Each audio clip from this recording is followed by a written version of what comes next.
हूं, लेकिन फिर आपके लिए ज्यादा लोड हो जाएगा, इसलिए मैं थोड़ा थोड़ा करके बता रहा हूं, ठीक है ना। तो ये वाला पार्ट आपको क्लियर हो गया। डिटर्मिनेंट का वैल्यू पॉजिटिव का मतलब क्या होता है कि जब आप ट्रांसफॉर्मेशन अप्लाई किए हो वहां पे आपका जो स्पेस है वो फ्लिप नहीं किया है। फ्लिप बहुत तरीके से कर सकता है, ऐसे भी फ्लिप कर सकता है स्पेस, अगर चाहे तो ऐसे भी फ्लिप कर सकता है स्पेस, अगर चाहे तो ऐसे भी फ्लिप कर सकता है। There are many ways of flipping, है कि नहीं। तो आपका स्पेस जो है वो फ्लिप नहीं करेगा, ठीक है। अगर स्पेस फ्लिप करता तो आपका कितना आता, नेगेटिव आता। नेगेटिव आने का मतलब उसने odd number of times flip किया है। देखो एक बार फ्लिप किया नेगेटिव आया, दोबारा अगर फ्लिप करता तो पॉजिटिव, 3 बार अगर फ्लिप किया तो क्या हो गया, फिर से negative, positive into negative is negative, है कि नहीं। और ये जो आपको 3 मैट्रिक्स मिला, पहला वाला नेगेटिव, दूसरा वाला नेगेटिव, तीसरा वाला नेगेटिव, यही आप क्या देखते हो ना कभी कभी ए बी सी मैट्रिक्स का मल्टीप्लीकेशन हो रहा है। Matrix multiplication is nothing but composition of mapping, जो आप आगे वाले क्लास में पढ़ने वाले हो, वो नेक्स्ट क्लास का टॉपिक है, ठीक है। डन, क्लियर हो गया। So this is what a determinant does, ये वाला पार्ट आपको क्लियर हो गया अभी, ठीक है। नाउ द पॉइंट इज, मेरा तो क्या था कि डिटर्मिनेंट जब आप लिखते हो तो एडी माइनस बीसी क्यों करते हो, तो ये देख लेते हैं अभी। यहां तक सबको क्लियर है, कुछ डाउट है तो पूछ सकते हो, यहां तक कुछ डाउट है तो पूछ सकते हो, ठीक है। Any kind of doubt if you have you can ask me. अब जो हम लोग जाने वाले हैं वो एक अलग लेवल पे जाने वाला है, ठीक है। अब जो हम लोग आगे जाने वाले हैं वो एक अलग लेवल पे जाने वाला है, ठीक है। ठीक है, एक बार मेरे को बता दो फटाफट, फिर हम लोग फटाफट आगे बढ़ते हैं, ठीक है ना। क्लियर हो गया। अब चलो ये वाला पार्ट तो हो गया, अब जो नेक्स्ट वाला पार्ट है ना, अभी हमने क्या देख लिया, हमने बेसिक तरीके से डिटर्मिनेंट का मीनिंग को समझ लिया जबरदस्त तरीके से कि डिटर्मिनेंट का वैल्यू 0 मतलब क्या होता है, पॉजिटिव मतलब क्या होता है, नेगेटिव मतलब क्या होता है, -1 से 1 के बीच में लाई करे तो क्या होता है, -1 का मतलब क्या होता है, 1 का मतलब क्या होता है, everything we have understood till now. Now the point is why the determinant value is A B C D अगर है तो ये आपका एडी माइनस बीसी क्यों होता है। दिस इज द क्वेश्चन जो था, जो कि आपने देख लिया कि जब b और c 0 था तो यस एडी का ही वैल्यू था जो आपको 15 दे रहा था। बट इसको हम लोग थोड़ा इंटरेस्टिंग बनाते हैं, लेट्स स्टार्ट, ठीक है, लेट्स स्टार्ट। अगर मैं आपको बोलूं यहां पे कोई डाउट है तो मैं ले रहा हूं, किसी का भी कुछ डाउट है तो मैं ले रहा हूं, डोंट वरी, बस ध्यान से देखते रहो, ठीक है। मान लो हमने क्या किया, हमने ना एक ट्रांसफॉर्मेशन अप्लाई किया, ठीक है। हमने क्या किया, एक ट्रांसफॉर्मेशन अप्लाई किया। कौन सा ट्रांसफॉर्मेशन अप्लाई किया, ये वाला transformation, A B C D, ठीक है। यहां पे क्या होगा हमारा, ये जो ए बी है ये क्या बताता है, जहां पे हमारा unit vector I had land किया होगा। ये क्या बताता है, जहां पे हमारा यूनिट वेक्टर जे कैप, जिसको हम लोग बेसिस वेक्टर मान के चल रहे हैं, वो लैंड किया होगा, ठीक है। चलो let's say A C, a along this और सी अलोंग दिस, कुछ ऐसे रहा होगा लेट्स से, ठीक है। मान लो कि ए, हम लोग यही करते थे ना, 1 मतलब 1 और 0 कहीं नहीं लेके जाते थे। शेयर में हम लोगों ने क्या था, शेयर में क्या किया था, देखो 1 0 उधर रख दिया था, इसको हमने क्या किया था 1 1 ना, तो ओरिजिन से 1 और इधर में 1 और ऐसे लाइन खींच दिया था, यही करते थे। तो इसको भी हम लोग क्या करेंगे, ए सी मतलब हम लोग क्या करेंगे, आई हेड को ओरिजिन से स्टार्ट करते हैं हम लोग, ओरिजिन से। दिस इज द वे जो मैंने डेवलप किया है बच्चों को समझाने के लिए। एक्चुअल में जो कंसेप्ट होता है वो ये होता है कि वेक्टर कहां पे लैंड कर रहा है। यहां पे जो वेक्टर था वो यहां पे लैंड कर गया, जे हेड जो यहां पे था वो इस पोजीशन पे लैंड कर गया, that is the way. But एक समझाने का तरीका ये भी होता है कि आप समझो कि यहां पे था आई हेड ए सी, यहां पे आ गया, फिर आपके पास में क्या है, देखो बी डी है, जे हेड यहां पे था, ओरिजिन से स्टार्ट करो, बी कुछ इधर आया होगा, डी कुछ इधर आ गया होगा, क्लियर हो गया, डन। चलो मैं थोड़ा सा बड़ा बनाता हूं क्योंकि यहां पे मेरे को कैलकुलेशन करना रहेगा ना, थोड़ा सा फिगर को बड़ा बना लेता हूं मैं, ठीक है। अब चलो ये हो गया मेरा आई हेड जहां पे लैंड करेगा, और ये हो गया मेरा लेट्स से, ये हो गया मेरा जे हेड जहां पे लैंड करेगा। अगर इसका मैं पोजीशन की बात करूं तो ये पोजीशन क्या है आपका AC, मैं नहीं लिख रहा हूं बिकॉज मैं गंदा नहीं करना चाहता और कोई रीजन नहीं है, ठीक है। ये क्या होगा आपका AC, आप लिखना चाहो तो लिख के रख दो। यहां पे अगर मैं लिखना चाहूं तो क्या लिखूंगा, BD लिखूंगा, है ना, ये VD फैक्टर को यहां पे मैं लिख दूंगा, ठीक है। कॉलम वेक्टर होता है, लिख दूंगा मैं यहां पे, ठीक है। चलो अब अगर मैं आपको बोलूं कि मेरा जो ग्रिड लाइंस बना होगा वो कैसा बना होगा, है ना, ये इंपॉर्टेंट है कि जो मेरा ग्रिड लाइंस बना होगा वो कैसा दिख रहा होगा, ठीक है। तो जो मेरा ग्रिड लाइंस बना होगा वो देखो कैसा दिखेगा अभी, है ना, जो मेरा ग्रिड लाइंस बना होगा कैसा दिखेगा, देखो, है ना।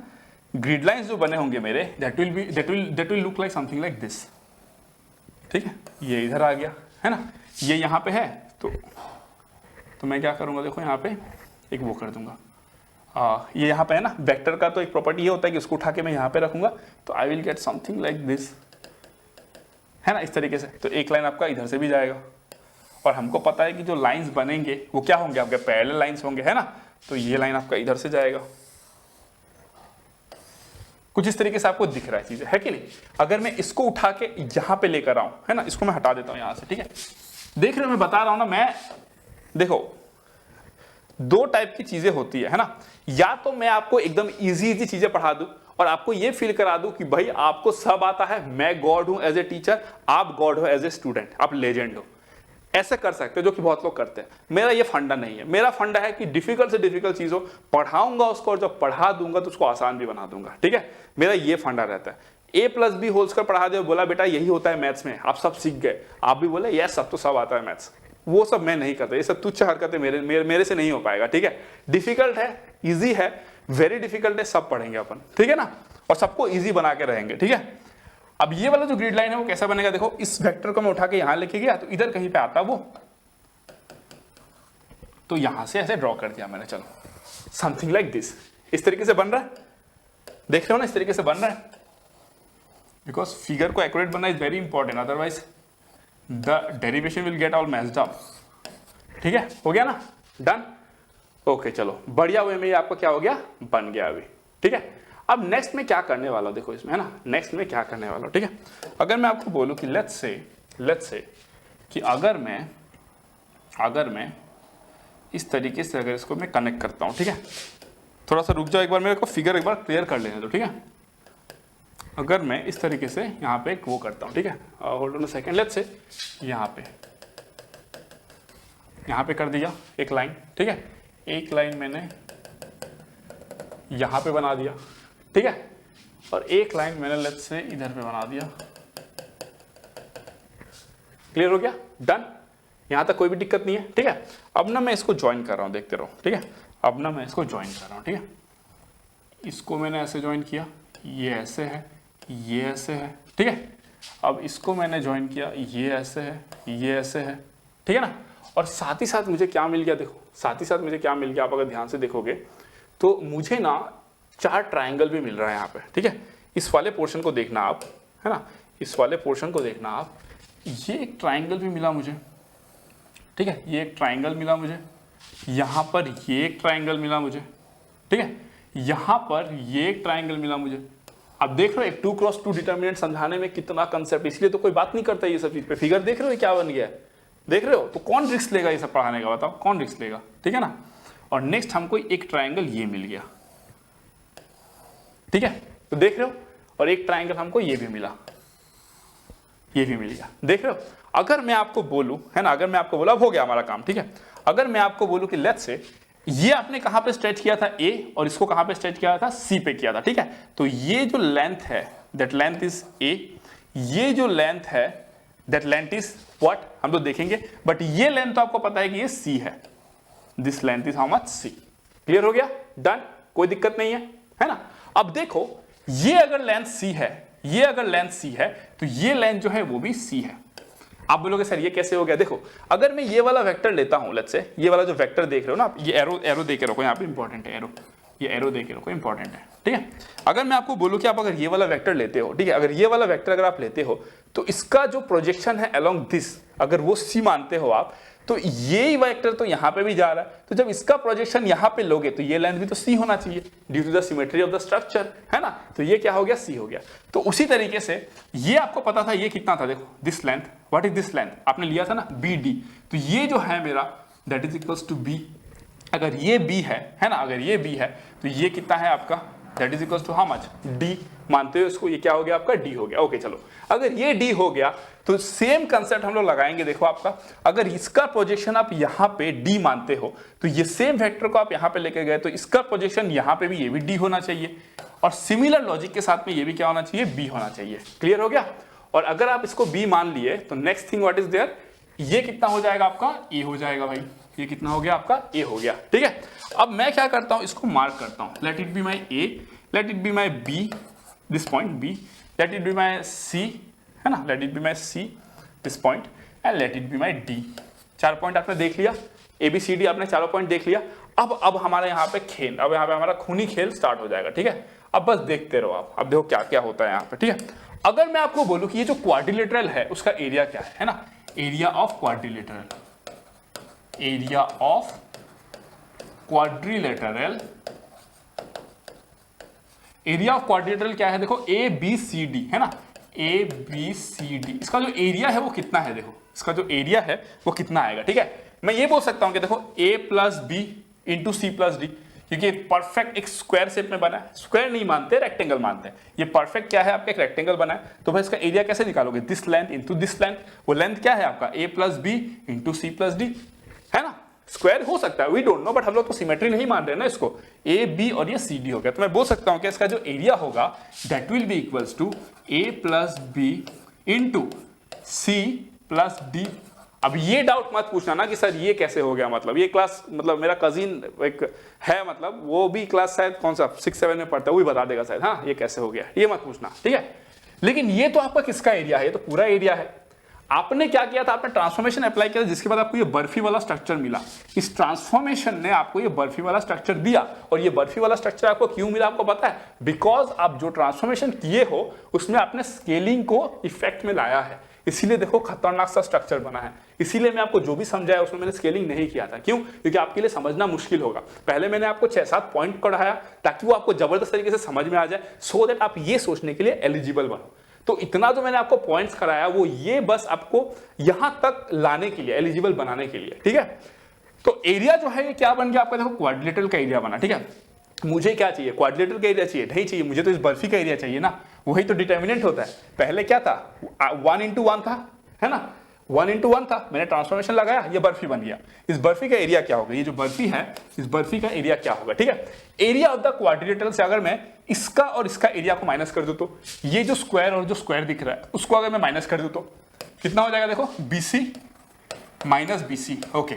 अगर मैं इस ट्राइंगल के एरिया को भी माइनस कर दूं तो कितना हो जाएगा, देखो -½ इंटू बेस इंटू हाइट, ये अगर बेस है तो ये क्या है आपका हाइट है, तो ½ इंटू C इंटू ए माइनस इस ट्राइंगल का एरिया क्या है, देखो इस ट्राइंगल का, या फिर इस ट्राइंगल का देख लो, ½ into B into D minus ½ into B into D, ठीक है। इस ट्राइंगल का एरिया क्या है, -½ into A into C minus ½ into A into C, ठीक है, माइनस इस ट्राइंगल का एरिया क्या है, ½ into B into D, ½ into B into D, ठीक है ना। अब अगर आप इवालुएट करोगे इसको, है ना, अगर आप इवालुएट करोगे इस चीज को, तो देखो ड्यूरिंग द इवालुएशन क्या मिलेगा आपको, जब आप इवालुएशन करोगे कितना हो जाएगा, देखो AC plus AD plus BC plus BD, ठीक है, -BC माइनस 2BC, है ना, माइनस कितना हो गया आपका 2BC हो गया, ठीक है, -½ AC मतलब -AC -½ BD मतलब BD, क्लियर हो गया। अब अगर आप यहाँ पे कैंसिलेशन करते हो, in case if you want to cancel, तो ये कैंसिल, ठीक है, और यहाँ पे BD कैंसिल, यहाँ पे देखो क्या बच गया आपका, AD बच गया, यहाँ पे -2BC, यहाँ पे +BC माइनस BC, आया ना डिटर्मिनेंट का वैल्यू, आया ना। तो यही तो होता है एरिया ऑफ द क्वाड्रिलेटरल, नहीं ना, एरिया ऑफ द बर्फी होगा ना, एरिया ऑफ द बर्फी, ठीक है, एरिया ऑफ द बर्फी होगा, sorry this will be area of the barfi, right, इसको करेक्ट कर दो, area of the barfi, area of the barfi कर दो, ठीक है। इसको हमने जो निकाला अभी वो है आपका area of the barfi. Area of the quadrilateral तो ये है ना, एरिया ऑफ द बर्फी, ठीक है, इसको बर्फी लिख लो, एरिया ऑफ बर्फी। काजू बर्फी इज माय फेवरेट, काजू कटली जो आप लोग बोलते हो, दैट इज माय फेवरेट, तो उसी से मेरे को ये बर्फी नाम आया, ठीक है। तो ये बर्फी वाला पार्ट हो गया। क्वाड्रिलेटरल का एरिया तो ये है ना, क्वाड्रिलेटरल से आप इसको माइनस किए तभी तो आपको बर्फी का एरिया मिला ना, तो ये आ गया आपका AD minus BC, and that is the reason कि आप जब इसको इवेलुएट करते हो तो AD माइनस BC लिखते हो। अगर ये आता मान लो AB माइनस DC, तो आज हम लोग वही पढ़ रहे होते, बट ज्योमेट्री का भी झूठ नहीं बोलता, मैथ्स का भी झूठ नहीं बोलता, और सुजीत सर का भी झूठ नहीं बोलते, ठीक है। तो इसीलिए आपको क्या मिल गया, AD माइनस BC मिल गया, यही रीजन होता है। एंड द सेम थिंग अगर मैं 3x3 का ले लूं और अगर मैं उसको 3 डायमेंशन में आपको दिखा दूं, तो जो फॉर्मूला बन के आएगा वो इसी मोड में आएगा, और इसी चीज के थ्रू अगर आप देखोगे तो लेप्लस जो थे उन्होंने अपना कोफैक्टर एक्सपांशन दिया, जो मैं आपको सिखाऊंगा, इवैल्यूएशन ऑफ डिटर्मिनेंट, 5-6 मेथड बताऊंगा, जिसमें मैं आपको अपना मैजिकल मेथड भी बताने वाला हूं फर्स्ट टाइम ऑन यूट्यूब, ठीक है। मेरा जो मेथड है किस तरीके से डिटर्मिनेंट को आप इवैल्यूएट कर सकते हो, ठीक है, और सेकंड्स में आंसर बता सकते हो, ठीक है। तो लेप्लस को कैसे आइडिया आया ये सब चीजों का, वो ऐसे ही सोचते हैं, उनका सोचने का तरीका तो यही होता है ना यार। मैथ जिसको आता है, आप देखो कोई बोलेगा कि सर हम ज्योमेट्री क्यों पढ़ रहे हैं, हम तो गेट के बच्चे। मैथ्स का मतलब ये नहीं होता, मैथ्स का मतलब होता है थ्रू आउट लाइफ जो पढ़ के आए हो आपको सब आना चाहिए, उसको कैरी करते हो उस नॉलेज को, तब जाके कुछ कर पाओगे ना यार। अदरवाइज वही नॉर्मल सा जिंदगी है। फिर जॉब करोगे और पूरा लाइफ जब मौत आंख के सामने होगा ना, फिर रिग्रेट करोगे पूरा जिंदगी में किया क्या, पैसा कमाया, वो तो मेरा वो दोस्त जो था क्लास 8 में स्कूल छोड़ दिया था, उसके पास आज मेरे से ज्यादा पैसा है। यस, मैं रियल लाइफ की बात कर रहा हूँ, रियल लाइफ की। मेरे ऐसे बहुत सारे फ्रेंड हैं जिन्होंने क्लास 7-8 में स्कूल पढ़ाई सब छोड़ दिया। ऐसा नहीं है कि मैं अच्छा नहीं अर्न करता हूँ, मैं अच्छा ही अर्न करता हूँ, ठीक है, लेकिन they are much richer than me, much, मेरे से बहुत ज्यादा पैसा उनके पास में। तो लाइफ का इंसान का रिग्रेट रह जाता है ना, फिर मैं क्यों इस पे इतना मेहनत कर रहा हूँ। अगर मैं अपने जीवन काल में सच में रिवॉल्यूशन ला दिया एक, तो मेरे लाइफ को वो अचीवमेंट होगा। When death will be in front of me, I will be the happiest person. मैं कुछ करके मर रहा हूँ एटलीस्ट, बेकार का जिंदगी बस नहीं मरा कि ब्रेकफास्ट लंच और डिनर में ही अपना जिंदगी खत्म कर दिया। एक विजन होना चाहिए, एक ऑब्जेक्टिव होना चाहिए, उस ऑब्जेक्टिव के लिए आपको लाइफ में फाइट करना पड़ेगा।